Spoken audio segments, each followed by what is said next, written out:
अंबर agro, अंबर agro. मैं हूं वसीम ज़िया, अंबर agro chemical Multan से। आज मैं अपने काश्तकार और डीलर भाइयों से जिस प्रोडक्ट का तारुफ करवा रहा हूं वो है फिशू।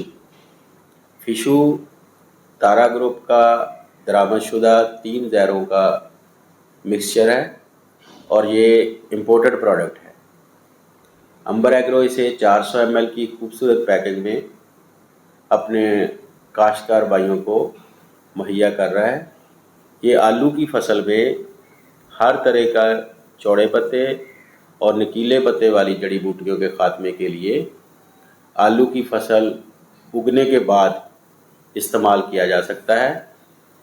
इसके इस्तेमाल से आलू की फसल पर किसी किस्म का स्ट्रेस नहीं आता।